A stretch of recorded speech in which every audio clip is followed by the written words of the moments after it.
हाय। आज हम ना सॉल्व करेंगे अभी जो एग्ज़ाम हुआ था ना, M H SET. M H SET ये एग्ज़ाम हुआ था अभी 2021 में, है ना। और ये 26 सितंबर को हुआ था।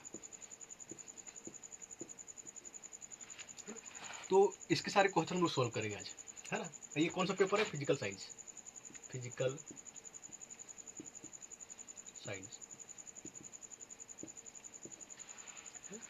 अब देखो, फिजिकल साइंस में सबसे पहले हम सॉल्व करते हैं स्टैटिकल मैकेनिक्स का। स्टैटिकल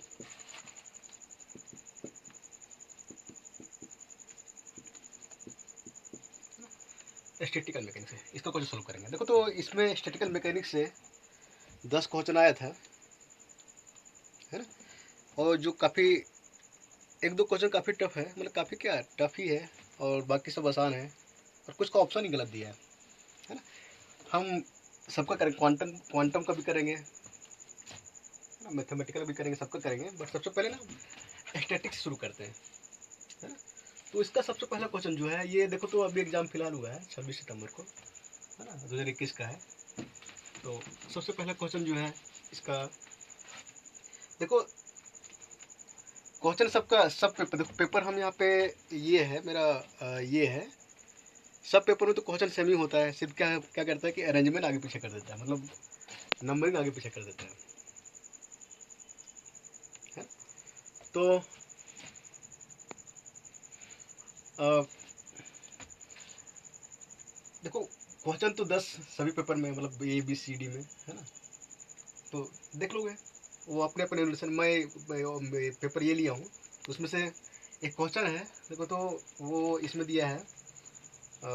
चलो सबसे पहले शुरू करते हैं।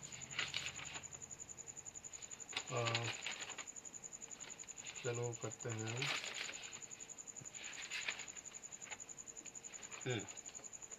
शुरू करते हैं। 47 लेते हैं, ठीक है। 47 क्वेश्चन, क्वेश्चन नंबर 47 है। इसमें से है 47 में, the number of distinct ways. Question 47 में जो है बोलता है कितना तरीका है, इन विच 4 इनडिस्टिंग्विशेबल बोजोन्स। मतलब कहने का मतलब चार जो है, जो कहने NI दिया है, और ये NI जो है पार्टिकल चार दिया है, ये बोजोन है ना। Can be distributed in 7 energy levels. कहने का मतलब चार बोजोन दिया है, जो कि बोजोन क्या होता है, इनडिस्टिंग्विशेबल होता है ना। और एनर्जी लेवल जो दिया है, GI दिया है, वो 7 दिया है ना। ये मेरा एनर्जी लेवल है। तो ये इसमें पूछा गया क्वेश्चन में कि चार बोजोन को 7 एनर्जी लेवल में कितने तरीके से हम फिलअप कर सकते हैं, है ना। चार बोजोन को 7 एनर्जी लेवल में कितने तरीके से फिलअप कर सकते हैं, है ना। तो बोजोन है, बोजोन क्या फॉलो करता है, बोस-आइंस्टाइन स्टैटिक्स, है ना। तो हम लोग को फॉर्मूला पता है, number of ways in which particles can be distributed in energy levels, है ना। वो फॉर्मूला जो होता है, ये होता है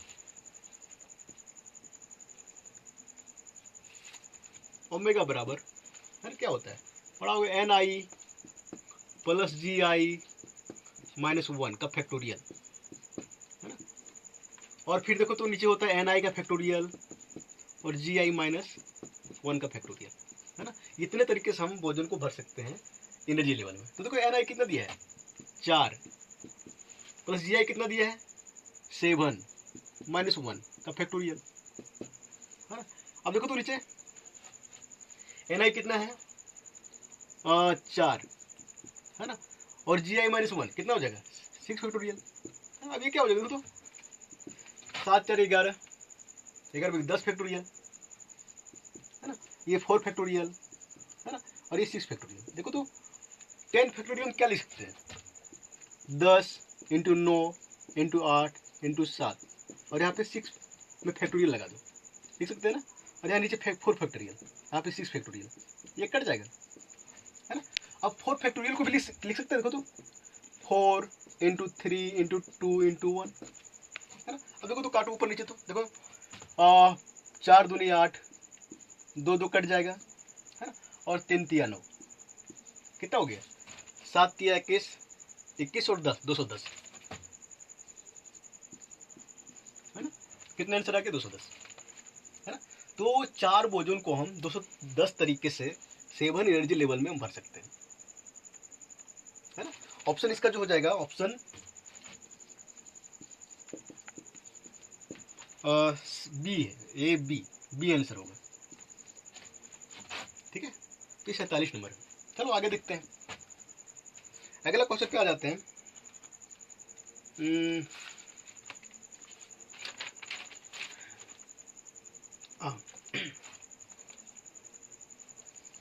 अगला आ जाते हैं 44 पे सॉरी,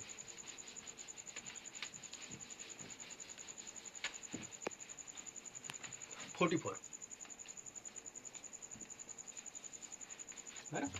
44 में ये बोलता है, देखो तो ये बोला है फॉर ए सर्टेन सिस्टम, है ना, कोई सिस्टम है, the number of accessible state is given by, कोई सिस्टम है, उसका एसेसिबल स्टेट दिया गया है, मतलब ये दिया ओमेगा दिया है ना, दिया है ये ई की पावर आर, है ना, भी यू, और यहाँ पे दिया है 1/2 पावर,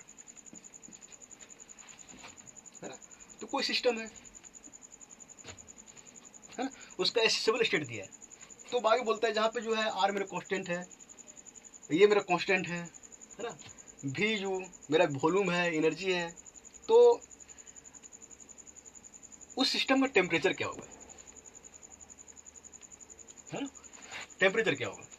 तो देखो तो ये दिया, ये क्या है, ओमेगा है, एसेसिबल स्टेट है ना। हम लोग को पता है एस बराबर क्या होता है, KLN ओमेगा होता है ना। हम लिख सकते हैं एस बराबर KLN, ये ओमेगा वैल्यू यहाँ पे रख दो, ये एक पावर आर यू भी 1/2, ऐसे होगा, है ना।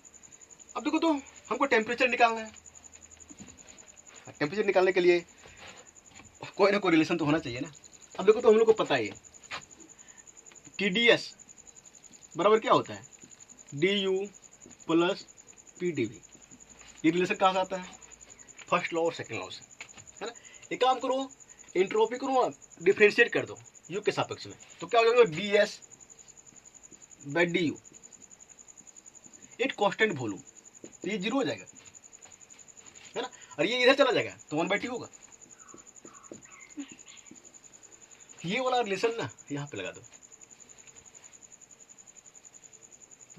अब देखो तो इसको यहाँ पे DS बाय DU करो, एक कांस्टेंट वॉल्यूम, है ना, क्या होगा देखो तो K, अब देखो तो D/D, अब देखो तो यहाँ पे थोड़ा ध्यान देना, चेन रूल लगेगा ना, ln है और क्या हो जाएगा, ये e की पावर r u v 1/2, ऐसे होगा ना। और ये अगर चेन रूल में करेंगे तो नीचे आ जाएगा मेरा ln ये e की पावर r u v 1/2, ऐसे तो आएगा, है ना। ये अब देखो चेन रूल है, अब फिर से लगाना पड़ेगा ना, इसको मिटा देते हैं, ठीक है, ध्यान रखना। अब फिर क्या करना पड़ेगा चेन रूल में, देखो डेल, है ना, ये ln नहीं होगा, यहाँ पे ये शिफ्ट होगा ना, ये डेल ये e की पावर r u v 1/2, और फिर क्या हो जाएगा देखो तो इसके साथ पे करना पड़ेगा r u v 1/2, है ना। फिर से क्या करना पड़ेगा देखो तो, ये ऊपर चला जाएगा, फिर से डेल r u v 1/2 और फिर डेल u होगा ना। अब देखो तो थोड़ा सा मिटा देते हो, ठीक है, ये 44 हम ले रहे हैं ना, देखो क्या होगा, क्या रहने दो यहाँ पे, ln x का डिफरेंशियल क्या होता है 1/x, तो ये हो जाएगा 1/, ये e की पावर r u v 1/2, ये तो होगा, है ना, 1/x हो जाएगा। फिर क्या है देखो तो ऊपर में क्या है, इसको करेंगे फिर ये मेरा कांस्टेंट, ये मेरा बाहर हो जाएगा, है ना। अब देखो तो एक्सपोनेंशियल का वही रह जाता है ना। तो क्या हो जाएगा, ये ई आर यू भी 1/2, है ना। फिर से क्या होगा देखो तो ये तो हो गया, इसको करेंगे, है ना। अब देखो यू को कर रहे हैं तो देखो यार यहाँ पे आर ऐसे आ जाएगा, भी 1/2 जो है बाहर कर दो, यू का क्या होगा 1/2 से मल्टीपल हो जाएगा, ये 1/2 हम एक काम करते हैं 1/2, और फिर क्या होगा u 1/2 माइनस 1, u 1 यहाँ पे 2 u 1/2 आ जाएगा, है ना। अब देखो तो इसका हम वैल्यू निकाल रहे हैं ना, इसके वैल्यू हम यहाँ पे 1/t ले सकते हैं, क्योंकि dls बाई del u जो होता था 1/2 होता था, हम देखे थे कुछ देर पहले, है ना। अब हम नीचे मिटाते हैं, ठीक है। देखो तो ये कट जाएगा, है ना। क्या बचेगा 1/t बराबर के, है ना, बटे के आर भी 1/2, है ना, बटे 2 u 1/2, यही तो होगा। इसको रिवर्स कर दो तो t बराबर क्या हो जाएगा 2 u 1/2 बटे के आर भी 1/2, है ना। ये मेरा आंसर आ गया। तो कौन सा ऑप्शन सही है,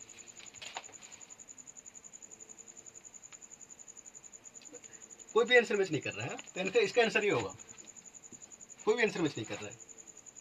2 आर नीचे होना चाहिए ना, हाँ आर ऊपर है तो नीचे होना चाहिए, आर तो नीचे है यार, तो इसमें आर ऊपर में दिया है, तो आंसर जो है कोई मैच नहीं कर रहा है, नहीं, तो आंसर ये होना चाहिए, ठीक है। अब मैच नहीं कर रहा है तो नंबर तो मिलेगा, है ना। चलो आगे देखते हैं, ये 44 का जो है आंसर मैच नहीं कर रहा है, answer is not matching, answer is not matching.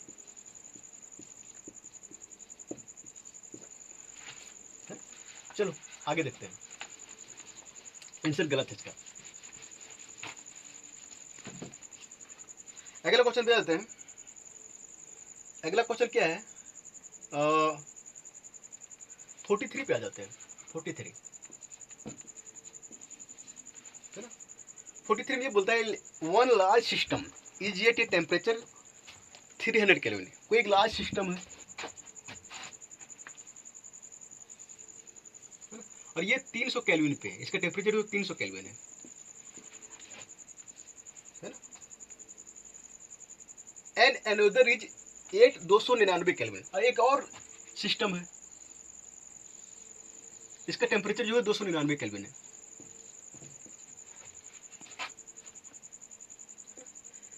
अब देखो तो ये इसका टेम्परेचर ज्यादा है, इसका कम है ना, तो इसमें हीट भी ज्यादा होगा, इसमें कम होगा। अब आगे बोलता है an amount of heat, heat का कुछ अमाउंट 10 जूल। अब देखो तो यहाँ पे 10 joule is taken from the hotter system, ये ज्यादा हॉटर होगा, इसे 10 जूल एनर्जी जो है वो लिया जाता है and added to the colder system, और कोल्डर सिस्टम में ऐड कर दिया जाता है ना। Total entropy change of the two system is about. अब देखो देखो क्या करता है कि 10 जूल एनर्जी जो है इसमें दे दिया, है ना। देखो इंट्रोपी चेंज इसमें भी होगा, इसमें भी होगा। क्वेश्चन ये पूछा है कि total entropy change of two system, दोनों सिस्टम का टोटल इंट्रोपी चेंज कितना होगा, है ना। अब देखो तो थोड़ा सा ध्यान देना, इंट्रोपी क्या होता है, इंट्रोपी चेंज क्या होता है, ds बराबर dq बाई टी, यही तो होता है। ये मेरा क्या इंट्रोपी चेंज है ना। अब देखो तो जो एनर्जी को दे रहा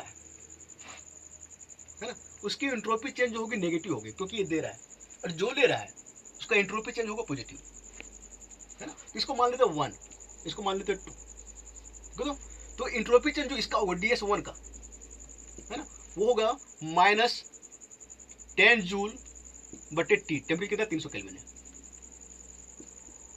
ना। और एंट्रोपी चेंज जो इसका होगा वो हो जाएगा DS2 बराबर प्लस में होगा। क्यों? क्योंकि ये ले रहा है, ये दे रहा है, ये ले रहा है, इसका एंट्रोपी बढ़ेगा, इसका एंट्रोपी क्या होगा? घटेगा, है ना। क्यों? क्योंकि ये हीट ले रहा है, इसका मॉलिक्यूल जो है ज़्यादा वाइब्रेट करना शुरू कर देगा, ज़्यादा तेज से चलेगा, है ना। तो हो जाएगा 10 जूल बटे 299 केल्विन, है ना। ये एंट्रोपी चेंज होगी इसका DS1, ये एंट्रोपी चेंज होगी इसका, है ना। लेकिन क्वेश्चन ये पूछा है कि टोटल एंट्रोपी चेंज कितना होगा, है ना। तो टोटल एंट्रोपी चेंज क्या करेंगे? दोनों को जोड़ देंगे, DS बराबर DS1 प्लस DS2, है ना। अब देखो DS1 कितना है मेरा? -10 जूल बटे 300 केल्विन प्लस 10 जूल बटे 200 केल्विन। 200 कितना है? 299 केल्विन, है ना। इसको सॉल्व करोगे ना तो कोई ना कोई आंसर मैच कर जाता है। आंसर सही है, हम एक बार देख रहे थे, ठीक है। आंसर सही, कोई ना कोई आंसर मैच कर जाता है, ठीक है। चलो अगला क्वेश्चन देखते हैं। 43 का देख लेना आंसर क्या आता है। आंसर सही है इसका, ठीक है।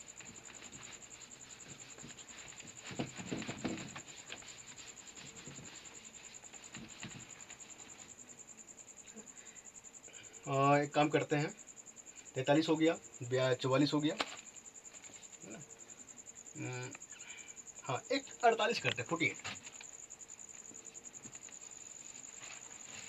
48 में क्या है, क्वेश्चन पढ़ के सुना देते हैं। एज्यूम दैट, हम लोग मानते हैं, माना गया है ना, water has a constant heat capacity. Water है, मान लेते हैं इसमें वाटर है,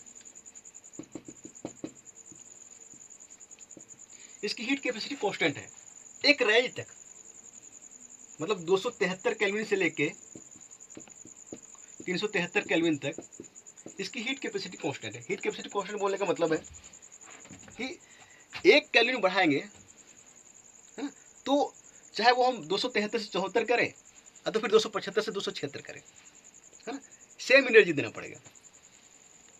1 केल्विन बढ़ाने के लिए हमको सेम एनर्जी देना पड़ेगा। हाँ, तो फिर ये बोल सकते हैं कि 1 केल्विन अगर बढ़ेगा इसका टेम्परेचर तो सेम एनर्जी वो एब्जॉर्ब करेगा, है ना। तो हीट कैपेसिटी कांस्टेंट है, हाँ, ये रेंज तक।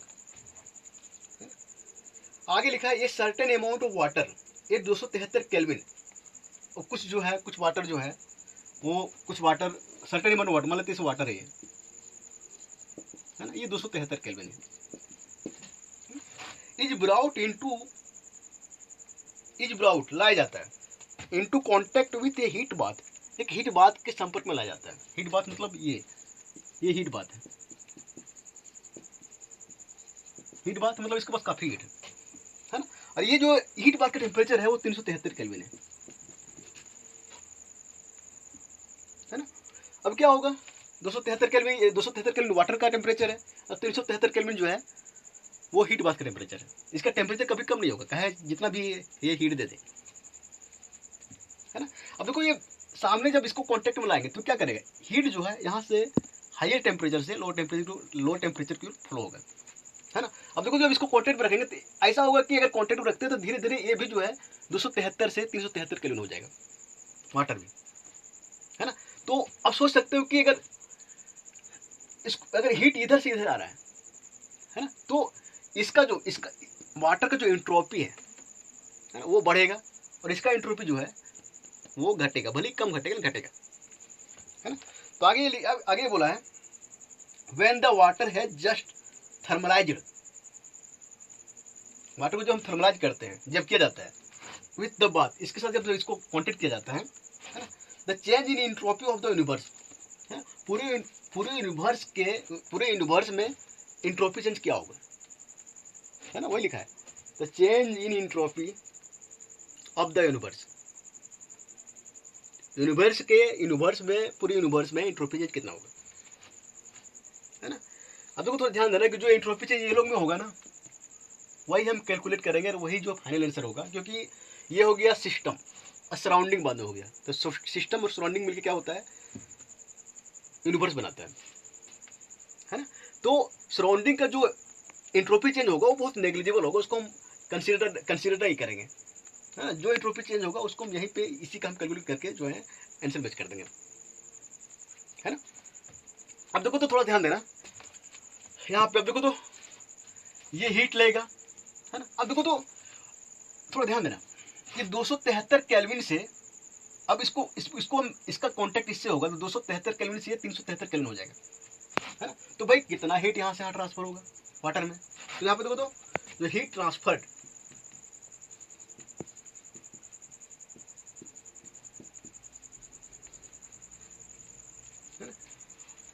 इन वाटर,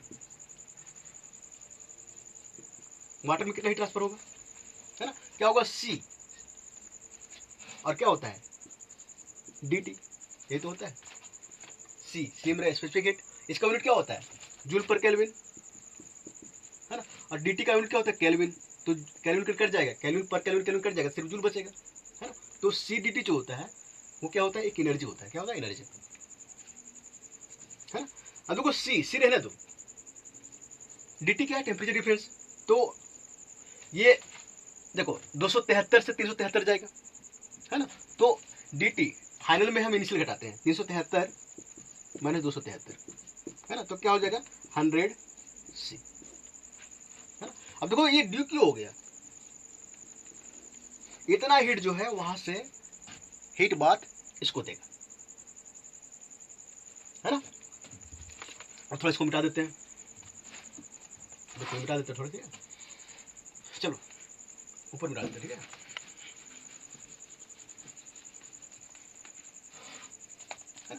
अब थोड़ा देखो तो इसकी इंट्रोपी, अब देखो वाटर की इंट्रोपी, इसको वाटर को हम DSW लिखते हैं, ठीक है, एंट्रोपी चेंज इन वाटर, है ना। क्या हो जाएगा DQ W/T,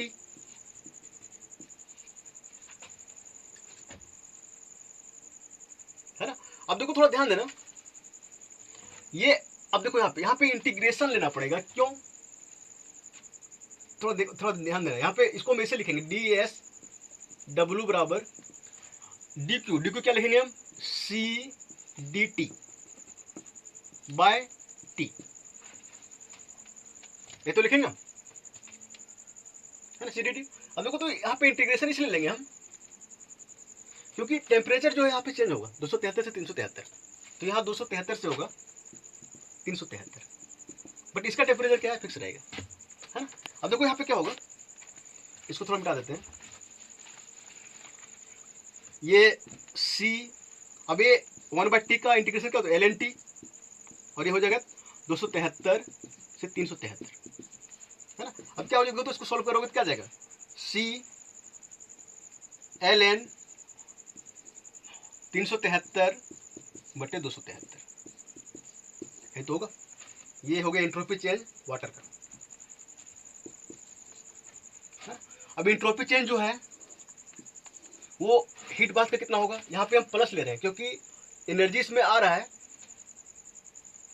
ना, इसका एंट्रोपी बढ़ेगा, इसका एंट्रोपी जो है घटेगा, है ना। एंट्रोपी चेंज ऑफ बाथ हम 20 से डिनोट कर रहे हैं, तो क्या हो जाएगा माइनस, है ना, DQ/T। अब देखो यहाँ पे DQ इंटीग्रेशन नहीं लेंगे, क्यों, क्योंकि T मेरे यहाँ कांस्टेंट रहेगा, है ना। और यहाँ पे DQ जो है कितनी एनर्जी दे रहा है, वो दे रहा है -C, है ना। और कितना आया था हम लोग का -C 100C आया था ना, C 100C लिखते हैं, है ना, बाय 373, है ना। अब देखो तो ये आ गया इंट्रोपी चेंज वाटर का, है ना, ये इंट्रोपी चेंज आ गया हीट बाथ का, है ना। अब टोटल इंट्रोपी चेंज कितना होगा, दोनों को जोड़ देंगे, टोटल इंट्रोपी चेंज, है ना, DS वाटर और DS बाथ, है ना, कितना हो जाएगा, तो वाटर कितना है, ये C ln 373/273, है ना, और फिर माइनस हो जाएगा यहाँ पे, है ना, माइनस हो जाएगा, और बात का कितना है 100C बटे 373। देखो आंसर मैच कर रहा है। यहाँ पे यूनिवर्स का जो है ना, सराउंडिंग का, पूरे यूनिवर्स का बोला है यहाँ पे, तो सराउंडिंग का जो है वो मिनिमम होता है, काफ़ी कम होता है, कम होगा। जो मेन कंट्रीब्यूशन होगा वो सिस्टम का ही होगा। तो हम यहाँ पे जो है सराउंडिंग का छोड़ देंगे, ठीक है। तो देखो कौन सा आंसर मैच कर रहा है। हाँ,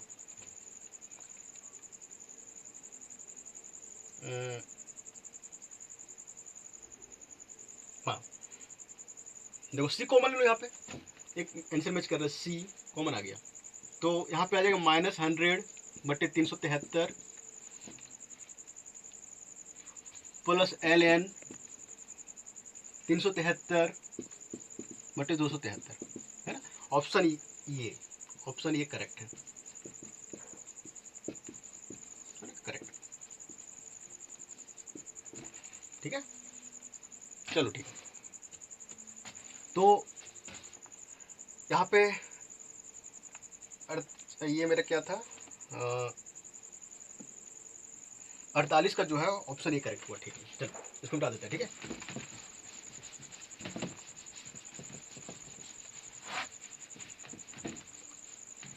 चलो अगला क्वेश्चन करते हैं। अगला क्वेश्चन क्या है,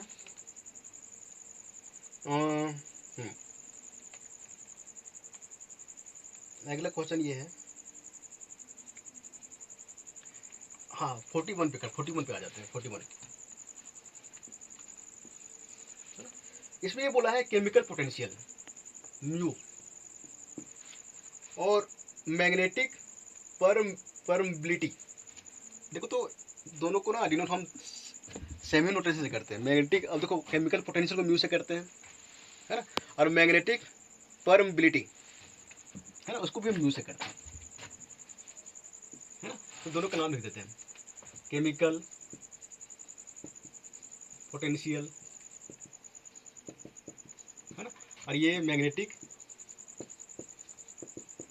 परमिबिलिटी, है ना। अब इसमें से एक ऑप्शन ये दिया है कि दोनों एक्सटेंसिव होगा, इंटेंसिव होगा, तो एक्सटेंसिव इंटेंसिव होगा, तो इंटेंसिव एक्सटेंसिव होगा, है ना। तो देखो तो केमिकल पोटेंशियल, अब देखो तो थोड़ा ध्यान देना, इसका हम वैल्यू निकालते हैं। अब देखो तो हम लोग को पता है डी क्यू बराबर क्या होता है, D you plus P D भी माइनस म्यू डी एन, है ना। ये मेरा, अब देखो तो डी क्यू का वैल्यू क्या होता है, टीडीएस भी होता है ना। D you plus P D भी माइनस म्यू डी एन। एक काम करो, हमको म्यू निकालना है यहाँ से, तो एस को डिफरेंशिएट करो एन के सापेक्ष में। नहीं, एक काम करो, हमको नहीं निकालना है, सिर्फ निकालना है। तो यू को डिफरेंस करो, है ना, एन के सापेक्ष में, at constant entropy and volume. तो अगर इसको डिफरेंशिएट करते हैं एन के सापेक्ष में, एट कांस्टेंट एंट्रोपी है एन वॉल्यूम, तो ये मेरा क्या हो जाएगा, 0 हो जाएगा, है ना। तो फाइनली क्या होगा, देखो तो डी यू बटे d N at constant entropy and volume बराबर आ जाएगा म्यू। म्यू बराबर क्या होगा, ये होगा ना, है ना। अब देखो तो अब यू मेरा क्या होता है, एक्सटेंसिव होता है। म्यू बराबर आ गया एक्सटेंसिव, है ना, और एन क्या होता है, एक्सटेंसिव होता है ना। अब देखो बोलोगे यू एक्सटेंसिव क्या होता है, एक्सटेंसिव पैरामीटर क्या होता है, जो अमाउंट ऑफ मैटर पर डिपेंड करता है ना। एन क्या है, नंबर ऑफ पार्टिकल्स है मेरा, है ना। तो अगर साइज कम करेंगे तो पार्टिकल कम होगा, साइज अधिक बढ़ाएंगे तो पार्टिकल अधिक होगा, अमाउंट ऑफ मैटर कम करेंगे तो पार्टिकल कम होगा, अमाउंट ऑफ मैटर ज़्यादा करेंगे पार्टिकल अधिक होगा। सेम वैसे एनर्जी भी क्या होता है, वो अमाउंट ऑफ मैटर पर डिपेंड करता है ना। कम पार्टिकल है कम एनर्जी रखेगा, ज़्यादा पार्टिकल है ज़्यादा एनर्जी रखेगा, है ना। तो म्यू जो होगा एक्सटेंसिव बटे एक्सटेंसिव, और ध्यान रखना एक्सटेंसिव बटे एक्सटेंसिव जो होता है हमेशा इंटेंसिव होता है। क्या होता है, हमेशा इंटेंसिव होता है। तो केमिकल पोटेंशियल क्या होता है, केमिकल पोटेंशियल जो होता है ना, वो इंटेंसिव प्रॉपर्टी होता है ना। ये साइज मैटर के साइज पे डिपेंड नहीं करता, अमाउंट ऑफ मैटर पे डिपेंड नहीं करता, ठीक है। अब थोड़ा इसके बारे में और बता देते हैं, आखिर केमिकल पोटेंशियल होता क्या है।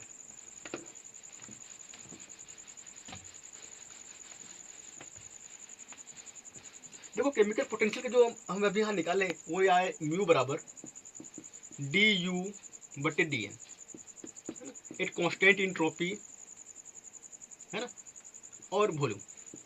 देखो तो ये यू क्या मेरी एनर्जी है ना, तो केमिकल पोटेंशियल क्या है, एक टाइप की एनर्जी है ना। और ये एनर्जी किसके पास जाता है, पार्टिकल के पास, है ना। केमिकल पोटेंशियल एक टाइप का एनर्जी है, और उस एनर्जी की वजह से जो है पार्टिकल वाइब्रेट करता है, और ये बोल सकते हैं कि वो डिफ्यूज होता है फ्रॉम हाई कंसंट्रेशन से लो कंसंट्रेशन में, है ना। तो डिफ्यूजन जो होता है ना, फ्रॉम हाई कंसंट्रेशन से लो कंसंट्रेशन में, है ना, वो केमिकल पोटेंशियल की वजह से होता है ना। केमिकल पोटेंशियल का वैल्यू जो होता है वो जीरो भी होता है ना, पॉजिटिव भी होता है और नेगेटिव भी होता है। ध्यान रखना, फोटोन का जो केमिकल पोटेंशियल होता है वो ऑलवेज जीरो होता है, ठीक है। अब दूसरा जो है, अब देखो केमिकल पोटेंशियल जो है इंटेंसिव पैरामीटर है ना।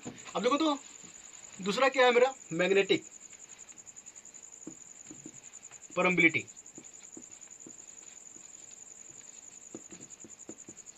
है ना, परमिबिलिटी। अब देखो तो ये 12th का चीज है मैग्नेटिक परमिबिलिटी, ये भी इंटेंसिव होता है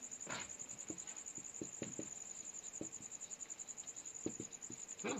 ये 12th का चीज हम नहीं बता रहे, वो अपने से देख लोगे, क्योंकि ये भी जो है मैटर के साइज पे डिपेंड नहीं करता, अमाउंट ऑफ मैटर पे डिपेंड नहीं करता। तो इसका जो ऑप्शन होगा वो ये हो जाएगा कि बोथ जो होगा, बोथ आर इंटेंसिव,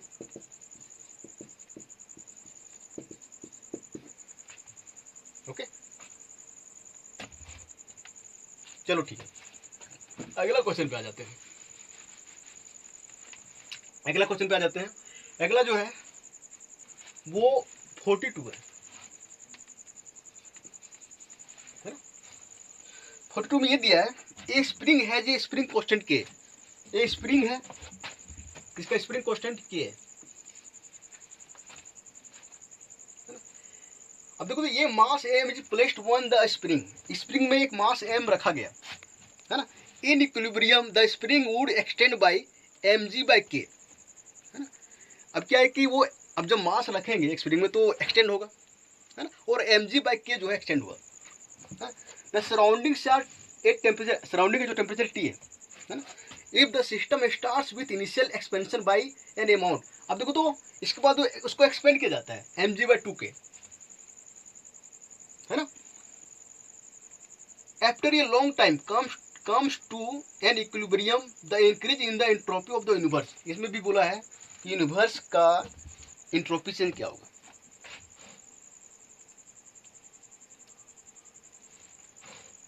है ना। तो इसमें देखो तो थोड़ा ध्यान से इसको पढ़ो, है ना। एनर्जी, अब देखो स्प्रिंग का एनर्जी क्या होता है, U बराबर 1/2k, और यहाँ पे इलोंगेशन का स्क्वायर होता है, ये तो होता है। क्वेश्चन को ध्यान से पढ़ो कि इलोंगेशन जो हो रहा है डेल्टा एक्स, इसको हम डेल्टा एक्स बोलते हैं, है ना। वो देखो तो वो सबसे पहले mg by 2k, mg by k minus mg by 2k, यही इलोंगेशन होगा स्प्रिंग में, है ना। तो ये क्या होगा, देखो तो ये mg बाय 2k हो जाएगा, है ना। ये स्प्रिंग का इलोंगेशन होगा, स्प्रिंग में जो खिंचाव होगा वो इतना होगा, है ना। अगर स्प्रिंग में खिंचाव इलोंगेशन इतना है तो एनर्जी कितना हो जाएगा, U बराबर 1/2k एक्स स्क्वायर, mg बटे 2k स्क्वायर, है ना। इसको सॉल्व करो कितना आ जाएगा, m स्क्वायर g स्क्वायर बटे 4k स्क्वायर, के कट जाएगा तो नीचे k बचेगा, है ना, और यहाँ पे 2, m square g square by 8 k आ जाएगा, m square g square by 8 k, ये आ जाएगा यू बराबर, यू बराबर इतना आ जाएगा, है ना। पूछा क्या है, entropy of the universe, increase in entropy of the universe, है ना। यूनिवर्स का इंट्रोपी चेंज कितना होगा, है ना। तो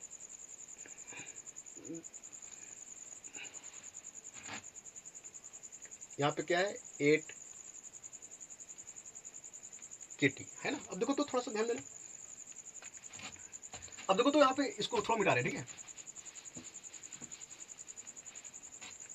देखो इंट्रोपी जो बढ़ेगा वो स्प्रिंग में ही बढ़ेगा ना, सिस्टम में बढ़ेगा, और सराउंडिंग का इंट्रोपी बड़ा कम होगा, है तो इसको हम नेगलेक्ट कर देंगे, है ना। तो इंट्रोपी चेंज जो होगा, जो इंट्रोपी इंक्रीज जो होगा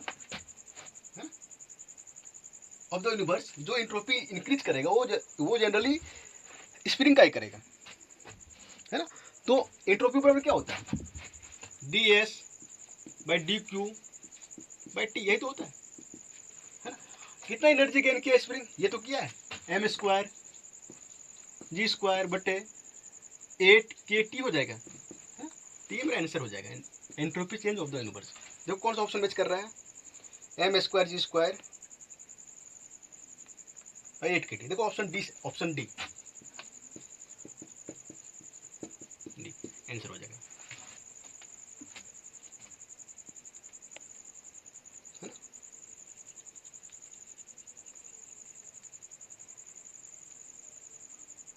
ठीक है, आगे चलते हैं, अगला क्वेश्चन देखते हैं।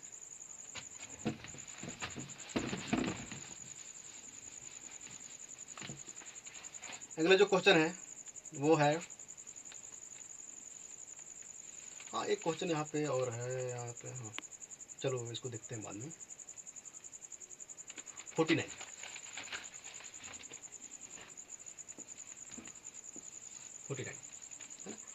49 क्या है, consider n moles of an ideal gas, एक आइडियल गैस है जो n मोल्स है, the heat transferred in n infinitesimal quasi static process, थोड़ा क्वेश्चन में ध्यान देना, आइडियल गैस है ना, उसमें कितना हीट ट्रांसफर होगा,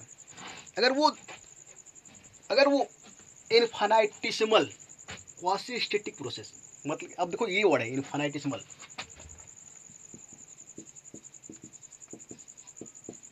इनफाइनाइटेसिमल क्वासी स्टैटिक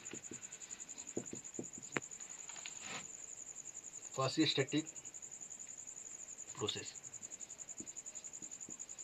मतलब इसका बोलने का मतलब ये है, मतलब क्वासी स्टैटिक प्रोसेस मतलब बहुत धीरे धीरे जो प्रोसेस हो उसको बोलते हैं क्वासी स्टैटिक प्रोसेस, है ना। और यहाँ पे इनफाइनाइटेसिमल लिखा है, इनफाइनाइटेसिमल मतलब प्रोसेस बहुत धीरे धीरे हो रहा है ना। तो यहाँ पे हम ये बोल सकते हैं कि यहाँ पे प्रेशर भी कांस्टेंट है और वॉल्यूम भी कांस्टेंट। अब देखो तो थोड़ा ध्यान देना, ये इस टाइप से हो रहा है, देखो यहाँ पे गैस है ना। अब देखो तो ये यहाँ पे अब एक समय में हम देखेंगे, किसी भी समय देखेंगे तो लगेगा कि वॉल्यूम कांस्टेंट है मेरा, है ना। बट ये प्रोसेस जो इसका प्रेशर भी आगे जा रहा है, प्रेशर भी क्या है, प्रेशर भी बढ़ रहा है इसका, अगर हम इसको एक्सपेंड होगा तो प्रेशर बढ़ेगा ना, बाहर से एनर्जी देंगे होंगे तो प्रोसेस हो ही रहा है ना। तो किसी भी समय लगेगा कि वॉल्यूम कांस्टेंट है ना। और अगर ये एनर्जी गेन कर रहा है, आगे बढ़ रहा है, तो इतना कम तेज से हो जाएगा, इतना कम तेज से आगे बढ़ेगा कि लगेगा कि प्रेशर भी कांस्टेंट है ना। तो बोल रहा है कि जिस समय ये प्रोसेस हो रहा है ना, तो कितना हीट इसमें ट्रांसफर होगा, इस प्रोसेस में कितना हीट ट्रांसफर होगा, है ना। तो देखो तो यहाँ पे दोनों अब देखो तो हीट जो ट्रांसफर होगा, हीट ट्रांसफर जो होगा, हीट ट्रांसफर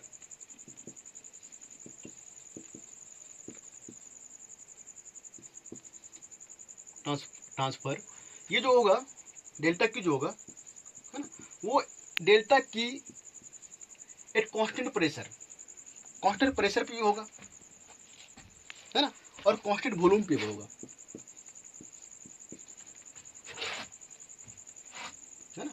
इतना धीरे है कि एक समय हम देखेंगे तो लगेगा वॉल्यूम कांस्टेंट है और प्रेशर भी चेंज करेगा, है ना, तो इतना धीरे चेंज करेंगे कि हम उसको कांस्टेंट मान सकते हैं, है ना। तो यहाँ पे जो हीट ट्रांसफर जो होगा, यहाँ पे लिखा है heat transfer in an quasi-static process, इसमें जो हीट ट्रांसफर होगा वो दोनों को, एक कांस्टेंट प्रेशर भी होगा, एक कांस्टेंट वॉल्यूम भी होगा, है ना। अब देखो इसको लिख सकते हैं डेल्टा क्यू पी को, ये सी पी, है ना, डी टी, यही तो होता है एनर्जी, है ना, और सी भी और डी टी, इसको भी लिख सकते हैं, है ना। ये कांस्टेंट वॉल्यूम हो गया, ये कांस्टेंट प्रेशर हो गया। अब देखो तो इसको हम फिर क्या लिख सकते हैं, थोड़ा यहाँ पे देखो, एट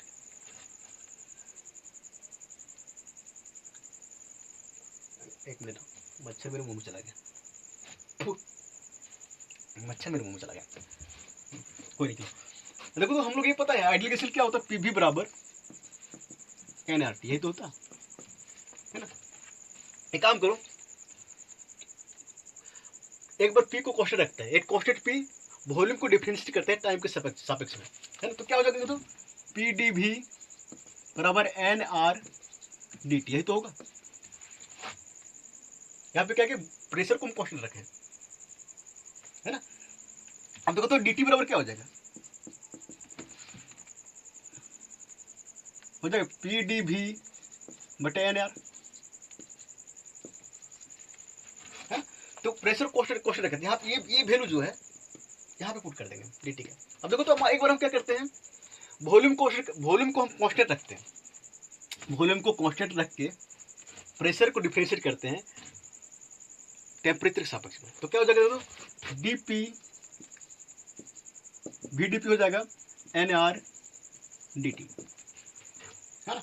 अब देखो तो यहाँ पे डी टी बराबर क्या हो जाएगा, वी डी पी और एन आर, है ना। ये अब देखो तो ये कांस्टेंट प्रेशर पर जो है ये वैल्यू यहाँ पुट करेंगे और कांस्टेंट वॉल्यूम पर जो है ये वैल्यू यहाँ पुट करेंगे। क्या पुट करो तो देखो तो क्या आता है, सी पी पी डी भी बटे एन आर प्लस सी भी वी डी पी बटे एन आर, कोई आंसर मैच कर जाएगा, ठीक है। सी भी वी डी पी बटे एन आर, सी पी बटे एन आर, है ना, पी डी भी। देखो तो ऑप्शन डी जो है करेक्ट है।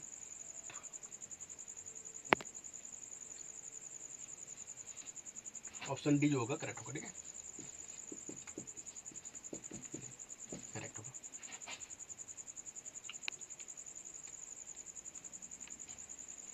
ठीक है, चलो देखो ऑप्शन बी जो दिया है उसमें से एन जो देखो ऊपर में है, बल्कि एन जो होगा वो नीचे होगा, डी टी एन नीचे आ जाएगा, तो ऑप्शन डी होगा। चलो आगे चलते हैं।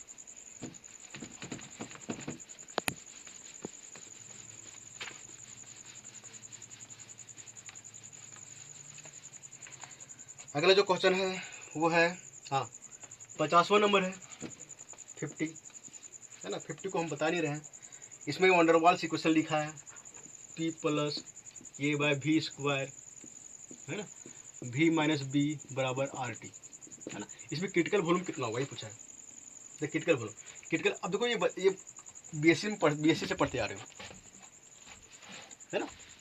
तो इसको ना, इसका जो वैल्यू आता है VC का वो आता है, वो 3 भी आता है ना।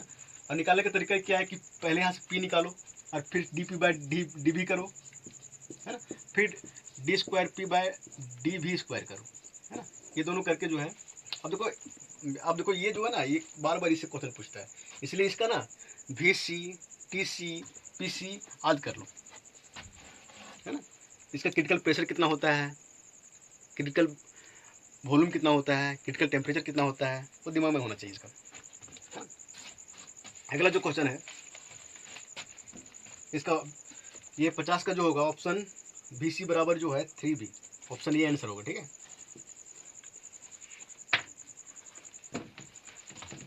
आगे आ जा, कौन सा क्वेश्चन छूट गया? हाँ, एक क्वेश्चन है 45 नंबर, 45 नंबर। 45 में ये देखा है कि the magnitude of Fermi wave vector, Fermi wave vector का मैग्नीट्यूड कितना होगा for 2 dimensional system of an electron in A square box of area A. तो ये बोल रहा है ये स्क्वायर बॉक्स है ना, इसकी एरिया ये है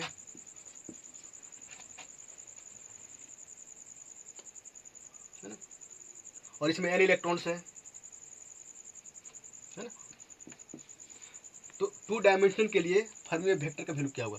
अब देखो तो फर्मी वेव वेक्टर का वैल्यू जो होता है 1 डायमेंशनल, 2 डायमेंशन, 3 डायमेंशन, वो दिमाग में रख लो कि वो एक बार पढ़ लेना। इसका जो वैल्यू नोट्स में देख लेना, इसका जो वैल्यू आएगा वो आएगा KF बराबर 2πn बटे ये होता है। ठीक है, देखो 2 डायमेंशन में क्या होता है 1/2 यहाँ पे होता है ना, और 1 डायमेंशन में क्या होता है, सॉरी 3 डायमेंशन में क्या होता है, यहाँ पे होता है 3π²n, और यहाँ पे 1/3 होता है ना। और यहाँ पे 1 डायमेंशन में क्या होता है कि एक मिनट, 1 डायमेंशन में शायद तक 1 होता है, जो भी होता है देख लेना। ठीक है, फॉर्मूला इसका डायरेक्ट फॉर्मूला जो है वो बहुत बार पढ़ते हैं, लेकिन इसका जो है 2 डायमेंशन में ही होगा। ठीक है, इसको हम निकाल के नहीं दिखा रहे हैं, निकाल के देखना पड़ेगा क्या होगा नहीं। ठीक है, अगला जो क्वेश्चन है वो 46 नंबर है,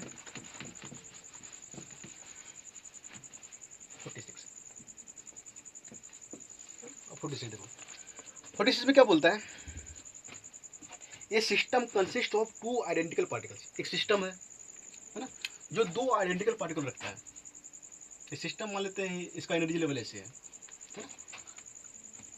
each particle can occupy only 2 energy levels, है ना। एक सिस्टम है जिसमें से 2 आइडेंटिकल पार्टिकल है ना, वो 2 एनर्जी लेवल में रह सकता है। और एनर्जी लेवल जो दिया है वो पहला एप्सिलॉन दिया है, दूसरा 2 एप्सिलॉन दिया है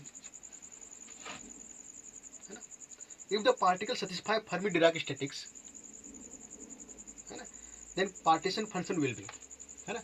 अब देखो 2 पार्टिकल है, 2 पार्टिकल,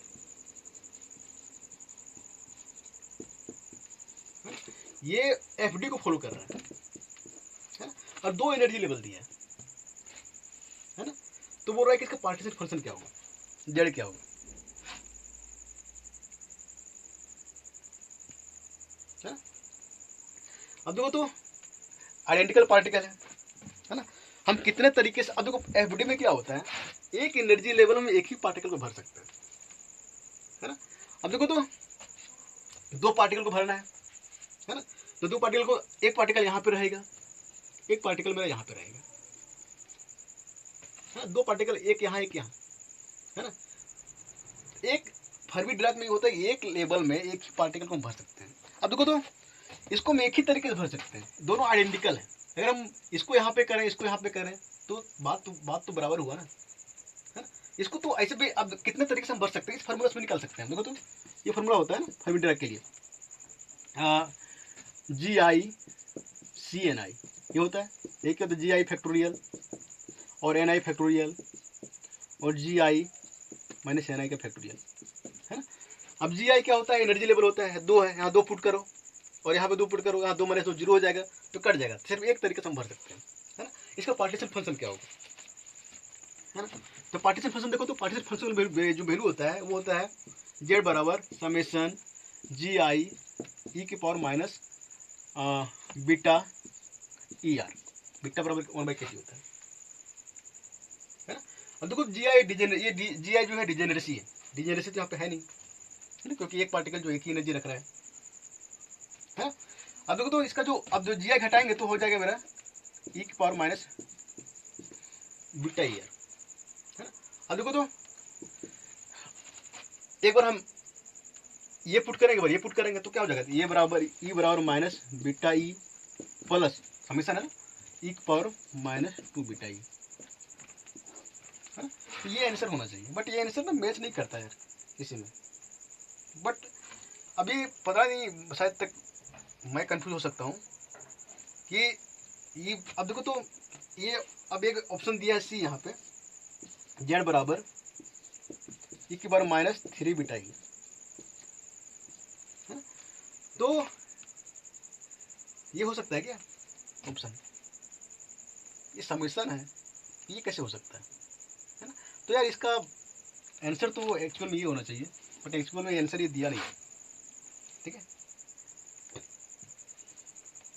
चलो इसके बाद हम मैथमेटिक्स सॉल्व करते हैं, ठीक है, मैथ सॉल्व करेंगे, चलो ठीक है।